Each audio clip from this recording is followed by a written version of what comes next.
오늘 이 시간 우리에게 주시는 하나님의 말씀 마태복음 13장 1절에서 8절의 말씀이 되겠습니다.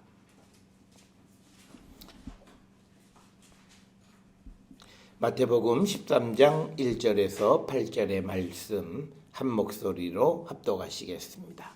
그날 예수께서 집에서 나가사 바닷가에 앉으심에 큰 무리가 그에게로 모여들거늘 예수께서 배에 올라가 앉으시고 온 무리는 해변에 서 있더니 예수께서 비유로 여러 가지를 그들에게 말씀하여 이르시되 씨를 뿌리는 자는 뿌리러 나가서 뿌릴새 덜어는 길가에 떨어짐에 새들이 와서 먹어버렸고 덜어는 흙이 얕은 돌밭에 떨어짐에 흙이 깊지 아니하므로 곧 싹이 나오나 해가 돋은 후에 타서 뿌리가 없으므로 말랐고 덜어는 가시 떨기 위에 떨어짐에 가시가 자라서 기운을 막았고 덜어는 좋은 땅에 떨어짐에 어떤 것은 100배 어떤 것은 60배 어떤 것은 30배의 결실을 하였느니라. 아멘. 우리가 지난 주일 추수감사절을 지냈고 그리고 이제 우리가 이 한 주만 더 지나면 우리가 교회력으로 이제 새로운 신년을 시작하는 12월 첫 주 우리가 대림절을 우리가 맞이하게 됩니다. 그러면서 우리는 지난 2018년 이 한 해를 돌아보면서 우리에게 어떤 열매들이 맺었는가를 우리가 돌아보면서 그리고 또 우리가 새로운 한 해를 2019년을 우리가 준비하면서 우리가 더 많은 열매를 맺기 위해서 우리가 어떤 일을 해야 하는가라고 하는 것, 그것을 우리가 살펴보기 위해서 예수께서 우리에게 비유로 말씀하신 그리고 그 비유의 의미를 해석해 주신 마태복음 13장 1절부터 8절에 기록되어 있는 소위 씨 뿌리는 자의 비유를 통해서 우리가 어떻게 해야 우리가 정말 뿌려진 씨가 100배, 60배, 30배 열매를 맺는 그런 밭이 될 수 있을까를 생각해 보면서 특별히 우리가 어떤 열매를 맺는 좋은 밭은 뭐 더할 나위 없습니다만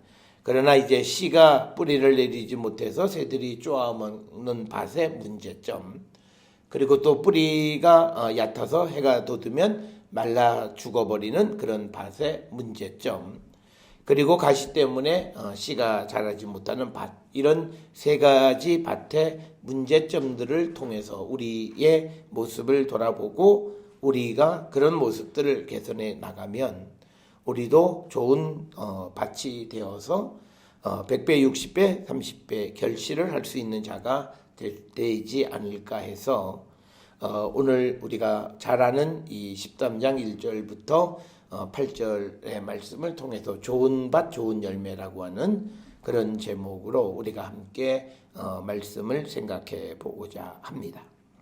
오늘 주시는 이 예수님의 씨 뿌리는 자 비유에서 첫 번째 4절에 보면 씨가 덜어는 길가에 떨어짐에 새들이 와서 먹어버렸다라고 하는 겁니다. 길가라고 하는 것은 우리가 흔히 말하는 큰 넓은 신장로와 같은 대로 그런 것이 아니라 밭과 밭 사이에 사람이 왕래하게 되는 우리가 소위 말하는 논두렁, 밭두렁과 같은 그런 곳. 그곳의 특징은 사람이 자주 다님으로 말미암아서 단단하게 되어서 그 뿌려진 씨가 그 땅을 뚫고 들어가지 못하기 때문에 그들은 그 밭에서 뿌리를 내리지 못하고 이제 새들이 와서 쪼아 먹어 버리게 된다라고 하는 겁니다. 이런 길가와 같은 그런 밭의 문제는 그리고 그 길가와 같은 밭에서 열매를 맺으려면 밭을 갈아엎어야 됩니다. 그래서 우리가 매년 봄에 농사를 지을 때 제일 먼저 하는 게 뭐냐면 땅을 갈아엎는 일을 하는 겁니다. 그래서 그 땅을 부드럽게 해서 씨가 뿌리가 잘 내려질 수 있도록 하는 일 그런 일들을 우리가 해야 되는데 이것은 우리가 밭을 갈아엎는 것은 농사의 아주 가장 기초적인 것인데 우리 인생의 마음의 밭도 우리는 갈아엎어야 된다라고 하는 겁니다. 우리는 늘 회개라는 말을 많이 해요. 그리고 귀가 따갑도록 교회를 다니는 사람은 듣습니다. 그런데 문제는 듣기는 들어도 그것을 행동으로 옮기지 않는데, 그 행동으로 옮긴다라고 하는 것이 바로 마음의 밭을 갈아엎는 겁니다. 사람들은 관성의 법칙에 의해서 과거 내가 살았던 방식을 그대로 유지해 가려고 합니다. 그리고 실제로 많은 사람들이 과거 내가 믿음 이전에 살았던 삶을 그대로 반복하고 살아가면서 믿음 생활을 하고, 그래서 열매가 맺지 못하는 일들을 우리는 많은 사람들에게서 우리가 발견하게 됩니다. 또 그리고 우리가 하나님의 은혜를 받은 자들이 이 은혜를 받은 자들이 이 마음의 밭을 갈아엎어서 새로운 밭, 열매가 뿌리가 내려서 열매를 맺을 수 있는 그런 어떤 인생의 밭을 옥토로 만드는 일을 하지 않기 때문에 이게 은혜로 시작했던 것 같은데 나중에 가다 보면 그것이 큰 재앙이 되어버리는 일들이 너무나 많습니다. 특별히 우리가 요즘 우리가 사는 이 시대에 많은 여러 가지 어려운 일들이 있고 경기가 어려워서 그 폐업하는 사람들이 많이 생기는데, 그 중에서도 많은 이들은 예수를 믿는 사람들이에요. 그들은 시작할 때 하나님 앞에 나름대로 기도도 했고 나름대로 예배도 드렸고 했지만, 그러나 결국은 문을 닫게 되어지는 결과는 과연 무엇일까라고 하는 겁니다. 그들이 믿음 안에서 어떤 자기의 인생의 밭을 갈아엎는 일을 하지 않았기 때문에 그냥 우리는 하나님의 은혜를 받음으로 인해서 그 은혜를 가지고 악한 일을 행합니다. 그래서 우리가 정말 나의 죄악된 삶을 거부하려고 하는 아주 강한 그런 어떤 자기 자신과의 싸움이 우리에게 있어야 되는데, 그런 일이 있지 않기 때문에 우리는 말씀을 들을 때는 은혜 받는 것 같아요. 말씀을 들을 때는 고개를 끄덕여요. 그런데 돌아서고 나면 내 삶은 달라진 게 아무것도 없고, 그렇게 1년, 2년, 3년, 10년, 20년, 30년, 한 세대, 두 세대, 세 세대 그렇게 계속 지속되어져 가는 것이 오늘 우리가 사는 이 시대에 우리가 와 있습니다. 그래서 우리는 매년 연말이 되면 우리의 추수, 수확, 또 무엇을 하나님 앞에 드릴 것인가 이것을 생각하지만, 그러나 매년 똑같이 별반 드릴 것이 없는 이유는 우리가 이 마음의 밭을 옥토로 만드는 일을 하지 않기 때문에 그렇습니다. 그래서 우리는 자신의 인생을 살아가는 데 있어서 우리가 밭을 옥토로 만드는 일을 해야 되는데, 우리가 그 밭을 옥토로 만드는 일은 밭을 갈아엎지 않으면 절대 되지 않아요. 아무리 좋은 비료를 뿌려도요, 겉에만 뿌려지면 안 돼요. 이게 잘 흙에 섞여야 그 양분이 골고루 가서 그 밭이 결국은 옥토가 되어지고 그래서 열매를 맺는 겁니다. 그렇기 때문에 우리가 위와 아래가 섞여질 수 있을 때에 좋은 열매를 맺을 수 있기 때문에 우리는 겉과 속을 뒤집어 엎어야 돼요. 많은 사람들이 이중적인 것, 그리고 예수님께서 아주 가장 싫어하셨던 바리새인들의 특징이 위선인데, 위선은 겉과 속이 다른 거예요. 그렇기 때문에 우리는 갈아엎어야 되는 거예요. 겉으로는 좋은 얘기, 좋은 말 다 해요. 그런데 속으로는 그런 것들이 열매가 맺혀지지 않아요. 그렇기 때문에 결국은 열매가 맺어질 수 없다라고 하는 것을 우리가 통해서 오늘 주시는 이 본문에서 길가와 같은 밭이 열매를 맺기 위해서 필요한 것은 그 밭을 갈아엎어야 된다라고 하는 겁니다. 때로는 하나님께서 그 밭을 갈아엎기 위해서 그 고난도 우리에게 주십니다. 오늘 새벽에 우리가 본 히브리서의 말씀에서도 하나님의 환난을 주시고 이 땅을 흔드시는 이유는 흔들리지 않는 자들을 영전하고 흔들리는 자들은 없애버리기 위한 것이다. 그래서 우리의 인생의 어려움을 통해서 우리가 정말 자기를 갈아엎으면 그는 비록 과거에는 잘못된 삶을 살았을지라도 그에게는 새로운 희망이 싹 트는 것이지만, 그러나 그가 자신을 갈아엎지 않으면 결국은 그에게 뿌려지는 모든 것들은 새가 와서 쪼아먹어서 아무것도 열매를 맺을 수 없다라고 하는 사실을 우리는 늘 기억을 하셔야 됩니다.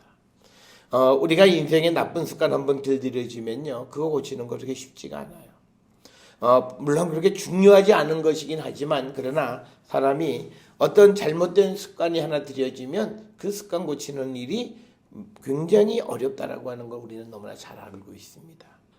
마찬가지로 우리가 예수 그리스도를 모르고 세상을 살아갔던 탐욕스러운 삶, 그런 삶에 길들여져 있던 자들이 예수를 영접하고 그 탐욕을 갈아엎지 않으면 그에게서는 복음의 열매가 맺어지지 않는다라고 하는 사실. 그래서 우리는 오늘 4절에 나온 길가와 같은 밭이 옥토가 되기 위해서 우리는 갈아엎어야 그 밭이 좋은 밭이 되고 결국은 몇 년이 지나서 열매를 맺게 되는 겁니다. 이처럼 우리가 자기를 갈아엎는 것은요, 결국은 자기를 부인하는 거예요. 예수께서 우리에게 말씀하세요. 자신을 부인하고 자기의 십자가를 지고 와라. 그것은 예수님 없이 살아왔던 삶을 부인하라는 거예요. 내가 잘못 살았다고 인정하라는 거예요. 그게 회개하는 겁니다. 그러고 나서 이제 우리가 주님의 그 복음 안에서 우리는 살아가야 됩니다. 우리가 성경을 통해서 하나님이 우리에게 긍휼을 베푸지 않으실 때가 있어요. 회개하지 않는 자예요. 주님이 우리를 기다려 주시긴 해요. 그런데 그가 회개하지 아니하면 그에게는 절대 긍휼이 없어요. 그는 그냥 하나님이 쓸어버리신다. 그래서 어떻게 보면 우리가 그냥 하나님 앞에 가면 하나님이 알아서 다 해주시는 것 같은 그건 아니에요. 우리가 마음의 밭을 갈아엎어서 옥토로 만들려고 하는 그 간절함과 그리고 그 간절함 속에 하나님의 도우심이 결합되어야만 열매를 맺을 수 있다라고 하는 것. 그래서 저는 우리 모든 성도들이 금년에 어떤 열매를 맺었는가를 돌아보면서 금년에 그래도 괜찮은 열매를 맺었다 생각되는 분도 내년에 더 좋은 열매를 맺기 위해서 금년의 밭을 또 한번 갈아엎어야 합니다. 그래서 농사 짓는 사람은요, 이 밭을 갈아엎는 일을 매년 해요. 매번 농사 질 때마다 하는 거예요. 그와 마찬가지로 적어도 우리가 한 해 한 텀을 정리하고 새로운 시대를 살아가려고 할 때에 우리는 자신의 마음의 밭을 갈아엎고 자기를 부인하고 회개에 합당한 열매를 맺을 때 우리는 열매 맺는 거룩한 성도가 되어짐을 확실히 믿고 우리의 마음의 밭을 갈아엎을 수 있는 그런 믿음의 용기를 우리가 가져야 합니다. 주님은 우리가 용기를 갖기를 원하세요. 그런데 그가 용기를 갖지 못하면 하나님이 개입하세요. 그게 소위 우리가 흔히 얘기하는 하나님이 우리에게 주시는 환난, 고난, 그것의 의미예요. 우리에게 고난을 주시는 것, 환난을 주시는 것, 재앙을 주시는 가장 큰 이유는 우리에게 의와 화평의 열매를 맺게 하기 위한 거예요. 그래서 우리는 하나님의 개입으로 고통스러운 인생 속에서 우리가 변화되기보다는 우리 스스로 우리가 정말 합당한 열매를 맺기 위해서 우리의 마음의 밭을 갈아엎어서 열매 맺는 우리 모든 성도들이 될 수 있기를 주의 이름으로 축원합니다. 두 번째는 5절에 나와 있는 얕은 돌밭에 떨어진 씨들입니다. 그러니까 뭐냐면 씨가 뿌리를 내리려면 일정한 깊이가 있어야 되는 거예요. 오늘날 우리가 물론 하나님이 하시면 뭐든지 하실 수 있어요. 그런데 우리가 어느 정도 믿음이 장성하고 열매를 맺으려면 일정한 시간이 필요하다는 거예요. 우리가 금방 내가 오늘 믿기 시작했다고 해서 바로 모든 것이 다 한꺼번에 되어지는 그런 일들은 거의 우리가 찾아볼 수 없다라고 하는 겁니다. 그래서 오늘 주시는 5절에 얕은 돌밭에 떨어져 흙이 깊지 않기 때문에 싹이 나지 못하는 거예요.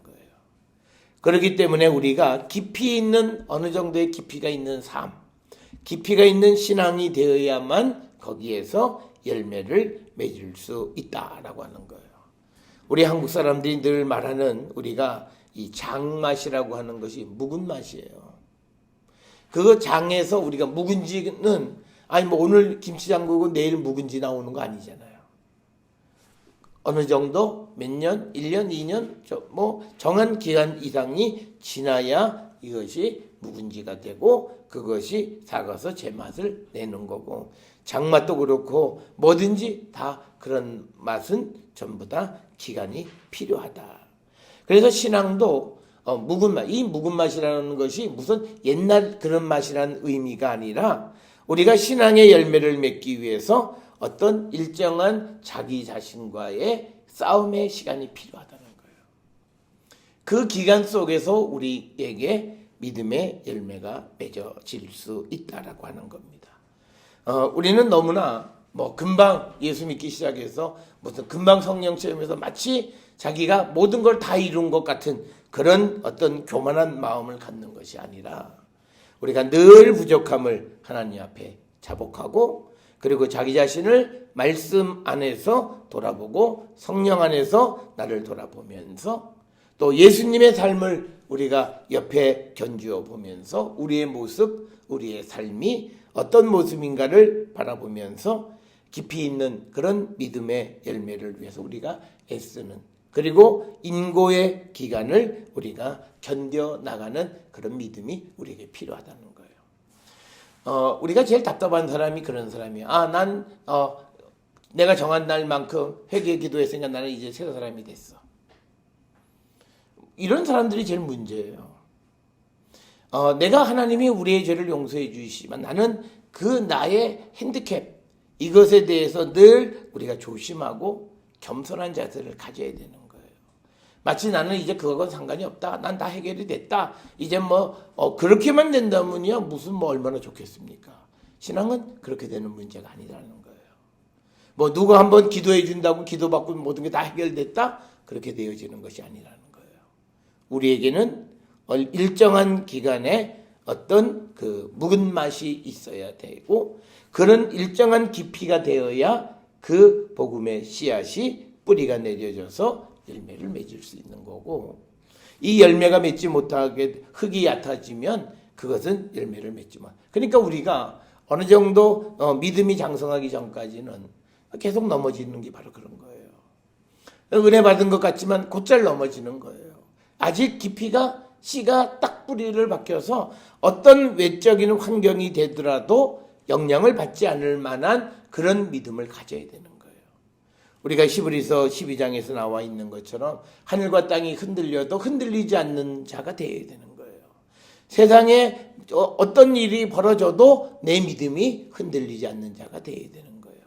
내게 어떤 어려움과 환난이 와도 내 믿음은 흔들리지 않는 자가 되어야 되는 거예요. 그러기 위해서는 그에게 그 복음의 씨앗이 이 뿌리를 내릴 수 있는 깊이가 형성이 되어야 한다라고 하는 겁니다.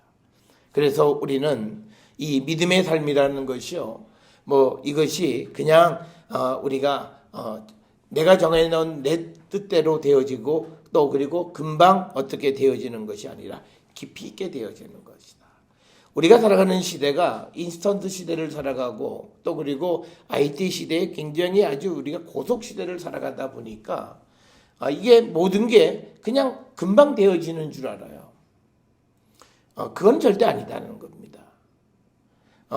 우리가 유럽과 이 한국의 교육의 문제가 차이가 있어요. 그 차이는 뭐냐면요. 우리는 기간만 지나면 다 돼요.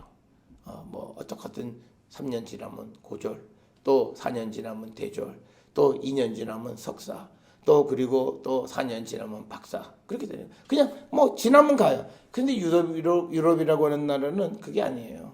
4년 아니 5년 아니 10년이 지나도 네가 실력이 안 되면 그냥 그 자리인 거예요. 사실 이게 그 실력 위주의 사회예요. 그러니까 뭐냐면 우리 사회가 실력 위주의 사회가 절대 될 수가 없어요. 왜? 실력 있는 사람이 없어요. 실력 없는 사람들이 석사, 실력 없는 사람들이 박사, 실력 없는 사람들이 연구원, 실력 없는 사람들이 전문가 행세를 하기 때문에 그래요. 그건 아니라는 거죠. 내가 갖춰줘야 된다라고 하는 거예요. 그래서 그러기 위해서는 그 인고의 시간 동안 우리가 그 깊은 곳에 씨가 묻혀서 싹이 날 때까지 내가 믿음의 그 힘을 다하는 그런 삶을 우리가 살아야 된다라고 하는 겁니다. 그렇기 때문에 우리에게는요, 진지함이 없어요. 오늘 살아가는 현대인들의 특징 중에 하나가 진지하지가 않아요. 뭐든지 가벼워요. 그냥 즉흥적이고 깊이 생각해보고 이 일의 뒷면을 생각하네요. 그러니까 요즘 보면 모든 사람들의 판단이 내 중심이에요. 내가 이 판단을 해서 이 말을 했을 때 상대가 어떤 생각을 하고 어떤 그런 이 느낌을 가질까를 배려하지 않아요. 그러니까 배려가 없는 사회이기 때문에 나도 배려받지 못하는 거예요. 그러니까 우리는 얼마나 이기적이냐면 자기는 남 배려하지 않고 남 보고 자기 배려해달라고 그래요. 그건 있을 수 없는 거예요. 그래서 우리가 좀 더 믿음도 그렇고 삶도 그렇고 진지해져야 한다. 세상은 빨리 가지만 그러나 믿음은 그렇게 빨리 간다고 해서 가질 수 있는 것이 아니라는 거예요. 어느 교회들은 교회 등록하는 날부터 집사예요. 여러 가지 이유가 있고 변명은 다 있어요. 그렇지만 어떤 교회에서 봉사를 위해서 뭐를 위해서 우리가 제도를 만들면 거기에 필요한 일정 기간이 지나야만 돼요. 예를 들어서 장로가 되려면 교회에서 세례를 받고 5년 이상 신앙생활을 하는 사람. 교회에서 그런 제도에서 제일 힘든 사람들이 누구예요? 되게 어려운 분들이 권사님들이에요. 권사님들이 제일 길어요.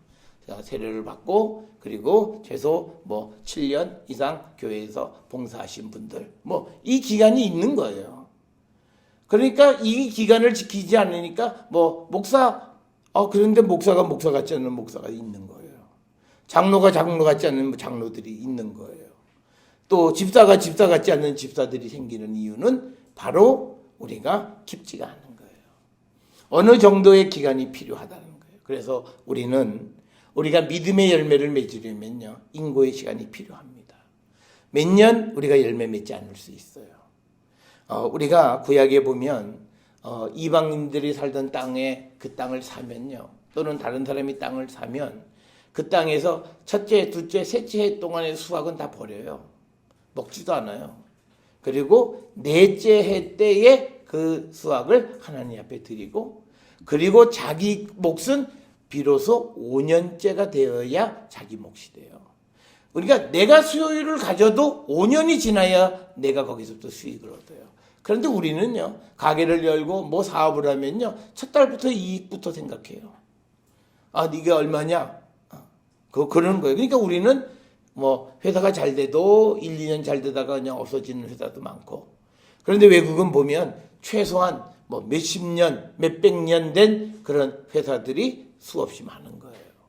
그래서 우리도 우리의 믿음의 모습이 이 세대처럼 어떤 인스턴트와 같은 그런 믿음의 삶이 아니라 조금은 진지하고 깊이가 있고 그 깊이 속에서 열매를 맺어가는 그런 열매. 그래야 그 열매가 탐스러운 열매를 맺을 수 있다라고 하는 것을 기억하셔서 저는 우리 모든 성도들이 깊이 있는 삶, 그리고 우리가 인내하는 그런 삶이 우리에게 필요하다라고 하는 겁니다. 세 번째로 우리가 또 이제 그 7절에 보면 가시떨기에 떨어짐에 가시가 자라서 기운을 막는 거예요. 그러니까 이 말은 뭐냐면요, 이거는 밭에 다 좋아요. 다 좋은데 여러 개가 뿌려서 경쟁이 심한 거예요. 그러니까 마치 오늘 우리가 살고 있는 시대와 똑같아요. 한 밭에 한 씨앗만 뿌려지면 그게 그냥 자라는 거예요. 그런데 거기에 가시떨기가 떨어져서 가시떨기가 거기서 번성해서 남의 양분을 뺏어 먹는 거예요. 그러면 여기서 우리가 그걸 뺏기지 않아야 되는 거예요. 그러려면요, 우리가 집중해야 됩니다. 집중력이 있어야 돼요. 그러니까 믿음의 삶에 집중력이 있어야 돼요. 우리는 믿음이, 오늘날 우리의 믿음은요, 집중력 있는 믿음이 아니에요. 그냥 짜투리예요. 시간이 나면. 그러니까 뭐냐면 하루를 계획하는 데 있어서 믿음이 중심이 아니라 믿음은 다른 일들의 사이드예요. 그게 우리의 문제예요. 그게 열매가 안 맺는 거예요. 그러니까 내가 뭐 좀 해보려고 그러면 일이 펑 터지면 그 일에 매몰돼서 내가 이 어떤 그 복음의 열매나 믿음의 열매가 자라지 못하게 하는 거예요. 그걸 이길 수 있는 건요, 우리가 세상을 살아가면서 일이 없는 사람이 없어요. 그러려면 우리가 집중을 해야 됩니다. 믿음에 집중을 해야 돼요. 그러니까 우리가 믿음이 자라는 것은요, 집중하지 않으면 자라날 수가 없어요. 예를 들어서 운동 경기 선수가 잡념이 많아요. 그리고 어떤 훈련이나 모든 것에 집중하지 못하면 그것은 좋은 열매 맺을 수가 없어요. 다른 것에 다 기운이 빠져요.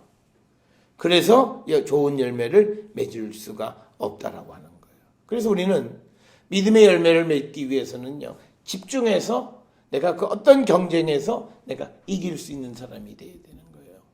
아무리 옆에서 가시떨기가 떨어지고 해도 내가 내 양분을 빼앗기지 않으면 돼요. 그런데 내가 다 빼앗겨요. 그러니까 내게 있어서 믿음은 아무것도 자라지 않아요. 시간만 오래되니까 자랄 거라고 생각해요. 이건 무엇과 같으냐면요, 이제 우리가 외국에 유학 가는 그 유학생들이 이제 뭐 첫 해, 두 해, 셋째 해 이때는 뭐 신나서 공부해요. 그런데 대략 예상하고 가는 기간이 있어요. 5년. 그런데 5년이 한 해가 더 늘어나요. 6년.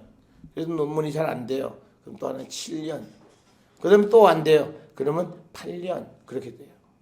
그러니까 계속 이게 늘어나고 이게 안 돼요. 집중하지 못해요. 그래서 우리가 무엇인가를 열매를 맺으려면 우리가 집중해서 다른 곳으로 우리의 정신이 팔리면 안 돼요. 그래야 무언가를 이룰 수 있어요. 믿음도 마찬가지예요.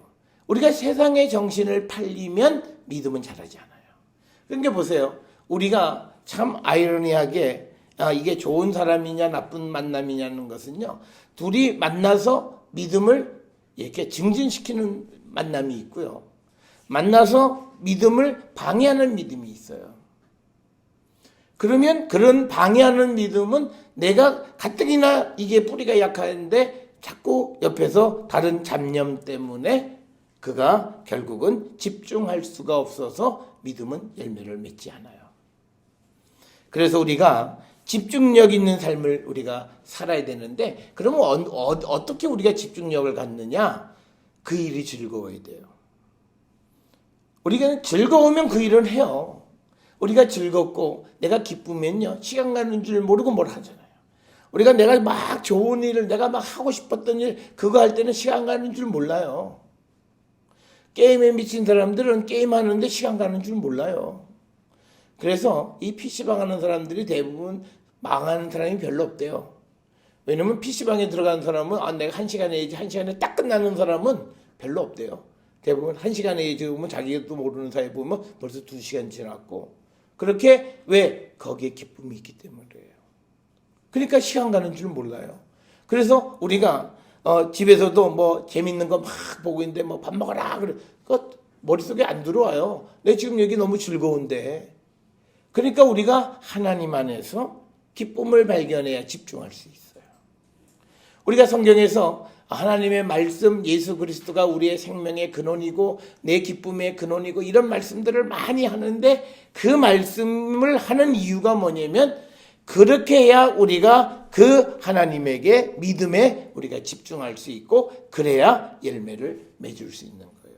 그래야 다른 것이 우리를 침투하지 못해요.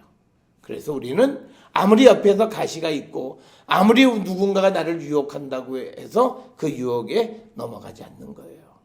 그래서 우리는 기쁨을 느낄 수 있어야 돼요. 우리가 외국에 가서 공부하면요, 제일 처음에 우리가 느끼는 것 중에 하나는 새로운 것을 배우는 것 때문에 기뻐요. 그러니까 한국에서 공부하는 것보다 많은 그 공부하는 속도가 나는 이유 중에 하나는 집중할 수 있어요. 그 집중에 가장 중요한 건 뭐냐면 배우고 싶었는데 또 새로운 걸 배우니까 그 일에 몰두해요. 그러다 보면요, 공부에 집중. 그러니까 이런 거예요. 우리 아들이 유학을 갔는데 저 아들이 정말 공부를 잘하나 못하느냐, 부모한테 연락 잘 안 하면 그건 잘하고 있는 거예요. 그런데 매 때마다 전화 걸고 매 때마다 엄마 나 가고 싶어, 한국 좀 들어가고 싶어, 뭔가 이상한 거예요. 공부에 재미가 없는 거예요. 성과가 없는 거예요. 그러니까 한국 가고 싶은 거예요. 빨리 여길 떠나보고 싶은 거예요. 그리고 한국 와보면 또 미국이 또 불안한 거예요. 그러니까 여기도 기쁘지 못하고 저기도 기쁘지 못한 거예요. 그러니까 우리가 무엇을 하든지 기쁨을 느껴야 되는 거예요. 요즘 보면 제가 오늘도 그런 말씀을 나눴는데 이 뭐 주일 준비도 끝나기 전에 목사들이 월요일날 무슨 족구하자. 그러니까 지금 이게 주일날 집중을 해가지고 뭔가를 다 끝내. 근데 이게 마음이 딴 데가 있는 거예요. 그러니까 왜 그러냐? 이 목사들이 늘 생각하는 게 목회는 어렵다, 힘들다. 그러니까 마치 짐이에요. 이게 무슨 소 한 마리가 올려져 있는 게 아니라 코끼리 몇 마리가 올려 있는 것처럼 꽉 눌려 있는 거. 기쁨을 못 찾아요. 그러니까 이게 어떻게든지 지나갔으면 좋겠고, 어떻게든지 피했으면 좋겠고. 그러니까 목사들이 어디 세미나 가는 거 좋아하는 목사는 병든 목사예요. 세미나 가면 배우지 않아요. 세미나 가면요, 가서 사람들 만나고 친구들 만나서 노닥거리는데 정신 다 팔려요. 그러니까 요즘 세미나 하는 게 잘 되는 데가 어딘 줄 아세요? 좋은 관광지에서 세미나를 해야 잘 돼요. 왜? 잠깐 등록해놓고 하루 잠깐 얼굴 내밀고 그 다음에 놀러 가야 되는데. 근데 무슨 세미나 하니까 어디 갈 필요 뭐 있어? 저 산골에 처박아 놓고 하나도 안 와요. 왜? 가는 목적이 다른 목적인 거예요. 그러니까 그게 즐겁지 않는 거예요. 그래서 우리가 집중할 수 있으려면 그곳에서 기쁨을 찾으셔야 돼요. 그래야 집중을 하는 거예요. 그래야 아주 산골에 혼자 있어도 즐거운 거예요. 그러니까 그런 사람들의 특징이 있어요. 외롭지 않아요. 그러니까 저는 제가 11년 동안 내가 유학하면서요, 외롭다는 생각을 한 번도 해본 적이 없어요. 그래서 저는 이 제자들이나 유학을 가고 그래서 외로워요 그러면 좀 이해가 안 돼요. 좀 이상해요. 근데 대부분 보면 제대로 못해 와요. 외로울 수가 없어요. 미국이라는 사회에서 열심히 공부하면 우리가 유학 가서 그거 그냥 내버려 두질 않아요. 그냥 어떻게 아침이 시작되는지 모르고 어떻게 저녁 밤자리에 눕는지 모를 만큼 휘몰아치는 삶을 일주일 내내 하고 주일날 겨우 좀 정리하고 그다음에 일요일날 교회 갔다 오고 그럼 또 시작하는 거예요. 그렇게 하다 보면 그렇게 50점에 1년이 지나고 또 50점에 1년이 지나고 후딱 지나가는 거예요. 언제 시간이 갔는지 모를 정도로 빠르게 가는 거예요. 그렇게 시간이 빨리 가는 건요, 그 속에 기쁨을 누리는 거예요. 그래서 우리가 그렇게 기쁨을 누려야만 옆에서 무슨 소리를 해도 그 소리가 안 들려요. 거기에 집중할 수 있는 거예요. 그러니까 우리가 집중력을 어떻게 올릴 수 있느냐? 그 속에서 기쁨을 찾아야 돼요. 그래야 우리가 하나님께 집중하는 자가 될 수 있고, 그렇게 해야만 우리에게서 좋은 열매를 맺을 수 있다라고 하는 겁니다. 사랑하는 성도 여러분, 우리가 이 한 해 우리가 마무리하고 새로운 한 해를 계획할 때요, 그냥 연말이다 그러고 그냥 지나가 버리면 내년도 똑같아요. 사람 많아요. 그런데 내년에 좀 더 나은 삶을 살아가려면 금년 연말을요, 조금은 좀 고달프게 지나고요, 조금은 힘들게 지내야 돼요. 나를 확 갈아엎어 버리니까 그게 힘든 거고요. 그리고 내 인생에 어떤 그 뿌리의 깊이를 가지려고 하니까 그게 힘든 거고요. 또 우리가 집중하려고 하니까 그게 힘든 거예요. 그런 연말을 보내야 새해가 우리가 더 희망찬 거예요. 우리가 연말을 맞이하는 모습을 보면 전 세계에서 우리나라처럼 흥청망청하는 나라가 없어요. 그러니까 우리는 항상 새로운 거를 계획하지만 새로운 게 없어요. 우리가 유럽에도 우리가 연말 또 크리스마스 그리고 각종 여러 가지 절기들이 있긴 해요. 그렇지만 그건 그때 그냥 절기를 지키고 그 다음에 또 새해를 맞이하기 위해서 사람들이 각각 결단하고 자신의 삶을 살아가기를 결단하는, 그랬을 때에 그들은 적어도 내년은 금년보다는 뭔가 나도 나은 삶을 살아가는 거예요.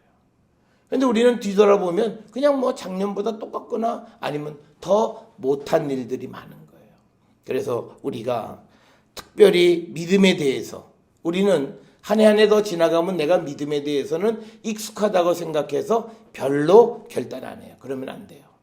더 열심히, 내가 작년보다 더 많이 하나님께로 다가서고 더 하나님에게 집중하고 더 많은 시간을 하나님 앞에 헌신하고 또 내가 시간을 낼 수 있기 위해서 애써야 돼요.